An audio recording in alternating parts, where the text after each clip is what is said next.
दोस्तों, एक लड़के को बहुत ही गंभीर चोट लग जाती है और उस आदमी को एम्बुलेंस में बिठा करके उसे हॉस्पिटल भेज दिया जाता है। दोस्तों, एम्बुलेंस में उसे लादने के बाद एक सरकारी अस्पताल में एडमिट करने के लिए भेज दिया जाता है। दोस्तों, वहां पर उसे बेड पर आराम करने के लिए लिटा दिया जाता है और उसे बहुत ज़्यादा गंभीर चोट लगी थी। दोस्तों, डॉक्टरों का कहीं अता पता नहीं था क्योंकि वो एक सरकारी अस्पताल थी और सरकारी अस्पताल में आपको पता होगा डॉक्टर अपने मनमानी करते हैं। दोस्तों, चारों तरफ शोर हो रहा था क्योंकि बहुत सारे लोगों का एक साथ एक्सीडेंट हो गया था और वो सारे लोग उसी अस्पताल में आकर के एडमिट हुए थे। दोस्तों, बहुत शोर शराबा होने के बाद डॉक्टर अपनी जगह से हिलते हैं और मरीजों की तरफ आकर के देखना शुरू कर देते हैं।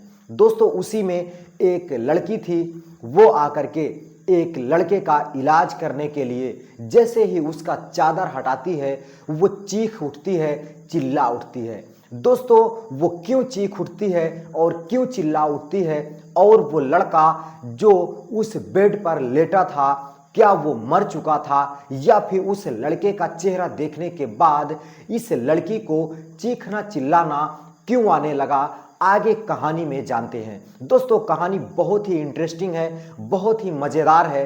कहानी में शुरू से लेकर के अंत तक ज़रूर बने रहिएगा। मैं शुरू करता हूं इस कहानी को, उससे पहले आप लोग इस वीडियो को लाइक कर दीजिए, चैनल को सब्सक्राइब कर लीजिए जिससे मेरा हर वीडियो आप तक पहुंचता रहे और आप मेरे हर वीडियो का आनंद ले सको। दोस्तों, आपके एक लाइक करने से मेरा वीडियो कई लोगों तक पहुंचता है।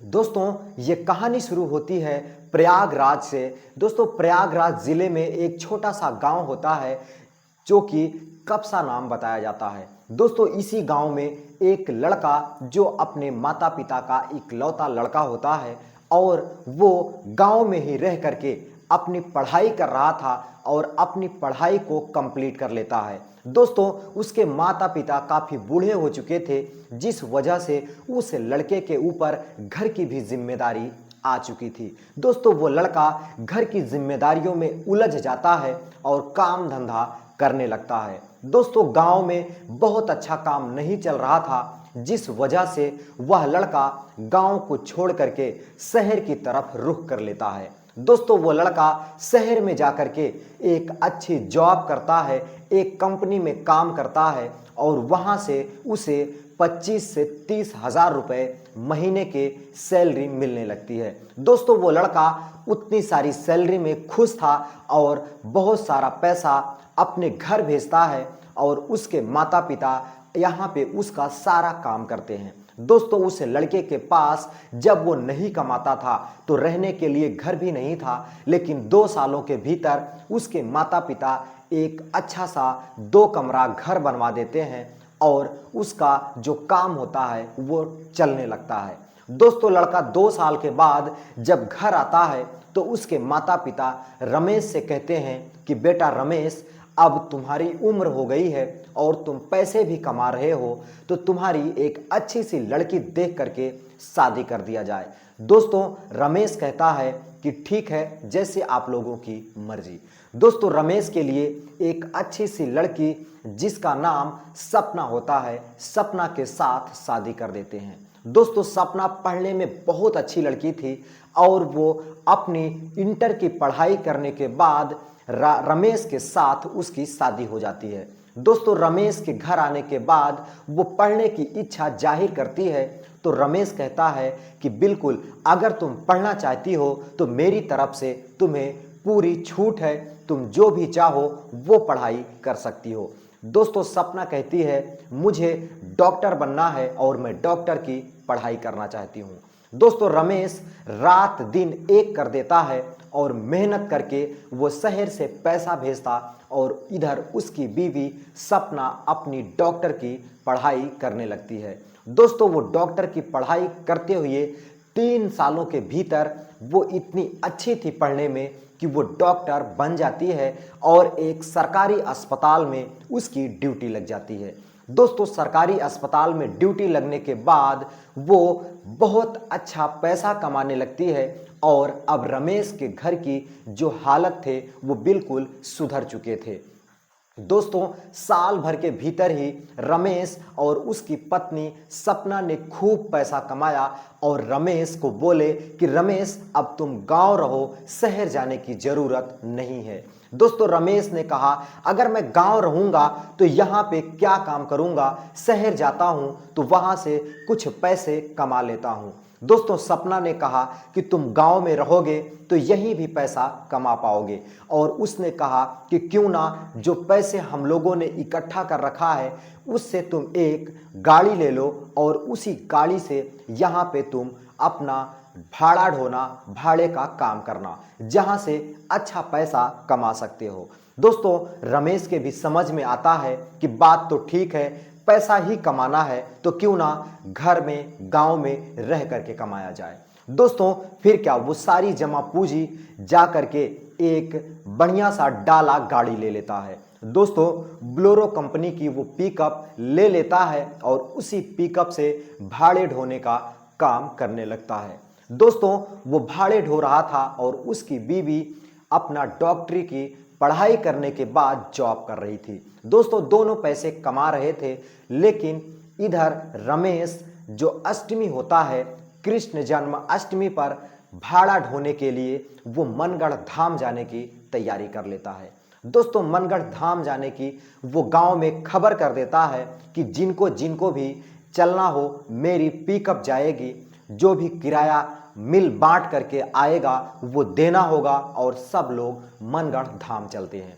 दोस्तों गांव वाले भी बड़े उत्सुक थे क्योंकि मनगढ़ धाम और वो भी कृष्ण जन्म अष्टमी पर जाना सबको अच्छा लगता था। दोस्तों गांव के बहुत सारे लोग तैयार हो जाते हैं और पिकअप पे बैठ करके वो जाने की तैयारी बना लेते हैं। दोस्तों इधर रमेश अपनी बीवी के पास फोन करता है और कहता है कि सपना तुम भी आ जाओ, हम लोग मैहर चलते हैं, हम लोग मनगढ़ धाम चलते हैं।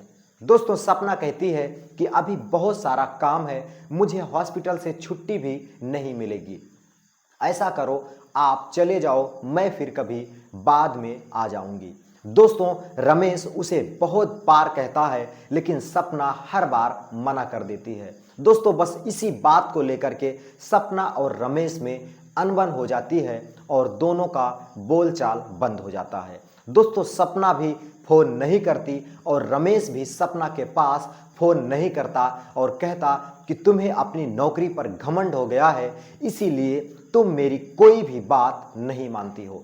दोस्तों सपना ने कहा नहीं ऐसा कुछ नहीं है, ये नौकरी की बात है, यहाँ पे ज़्यादा छुट्टी लेने से मेरी नौकरी पर खतरा हो सकता है। दोस्तों रमेश उसकी बातों को, उसकी मजबूरी को नहीं समझ रहा था और वो अपनी जिद पे उससे अनबन कर लेता है।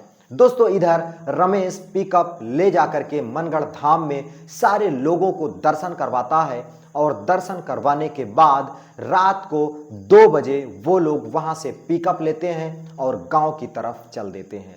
दोस्तों सब कुछ ठीक ठाक था, सारे लोग खुशी खुशी गांव वापस आ रहे थे, सबके मन में हलचल सी मची थी। जो वहां पे उन्होंने नज़ारा देखा था उसकी गुणगान करते हुए सारे लोग रास्ते में चले आ रहे थे। दोस्तों फिर क्या, भोर के 4 बजे अचानक ब्लोरो जो पिकअप होता है उसका बैलेंस बिगड़ जाता है और ब्लोरो गाड़ी रोड से दाहिने तरफ पलट जाती है और जितने भी यात्री थे सारे यात्री, सारे भक्तगण रोड पर गिर जाते हैं और कई लोगों को गंभीर चोट आ जाती है। दोस्तों उसी चोट में रमेश को भी काफ़ी ज़्यादा चोट आ जाती है। दोस्तों मौके पर पुलिस आ जाती है और पुलिस सारे लोगों को एम्बुलेंस में लाद करके हॉस्पिटल भेज देती है। दोस्तों रमेश जिस हॉस्पिटल में आया था वो सरकारी अस्पताल थी और वो बेड पर उसे लिटा करके छोड़ दिया गया था। दोस्तों रमेश बेहोश था, उसे कुछ भी नहीं पता था कि वो कहाँ पर है। दोस्तों डॉक्टर की कमी थी क्योंकि रात को लगभग 5 बजे भोर में सारे डॉक्टर सो रहे थे, कोई भी रमेश की फिक्र नहीं कर रहा था और ना ही उसके साथ में आए घायल लोगों की कोई देख रेख कर रहा था। दोस्तों फिर क्या शोर शराबा शुरू हो जाता है। सरकारी अस्पताल के डॉक्टर उठते हैं और एक एक करके वो मरीजों को देखने लगते हैं। दोस्तों रमेश को देखने एक लेडीज डॉक्टर आती है और जैसे ही वो चादर हटाती है, रमेश का चेहरा देखती है, वो चिल्ला उठती है, चीख उठती है। दोस्तों उसके चिल्लाने और चीखने की आवाज़ सुन करके कई सारे नर्स और कई डॉक्टर आ जाते हैं और पूछने लगते हैं कि मैडम क्या हुआ, आप क्यों चिल्ला रही हो। दोस्तों वो रोती हुई चिल्लाती हुई कहने लगती है कि ये कोई और नहीं बल्कि मेरा ही पति है जिसका एक्सीडेंट हुआ है और ये बेड पर बेसुध पड़ा हुआ है। दोस्तों फिर क्या सारे डॉक्टर, सारे नर्स और वो खुद जो उसकी पत्नी थी, सारे लोग मिल करके रमेश का इलाज करते हैं, बाकी मरीजों की देखरेख करते हैं। दोस्तों कुछ ही घंटों के बाद रमेश को होश आता है और अपनी पत्नी को दिलो जान से उसकी सेवा करते हुए देखकर वो अपने आप में शर्मिंदा हो जाता है और माफ़ी मांगने लगता है। कहता है सपना मुझे माफ़ कर दो, मुझे नहीं पता था कि ऐसा कुछ हो जाएगा। दोस्तों सपना उसे गले से लगा लेती है और कहती है आप मेरे पति हो और आपसे रूठ करके मैं कितने दिन अकेली रह सकती हूँ। दोस्तों सपना सारे मरीजों की देखरेख करती है और सबको ठीक करती है। दोस्तों सब लोग ठीक हो जाते हैं और सारे लोग अपने गांव आते हैं। दोस्तों ये थी घटना अष्टमी, कृष्ण जन्माष्टमी की, और ये थी कहानी सपना और रमेश की। आपको कैसा लगा कमेंट करके ज़रूर बताइएगा। अगर वीडियो ज़रा भी अच्छा लगा हो तो लाइक कर दीजिएगा, चैनल को सब्सक्राइब कर लीजिएगा। मैं मिलता हूँ फिर किसी नई कहानी में, किसी नए वीडियो के साथ। तब तक के लिए दोस्तों नमस्कार।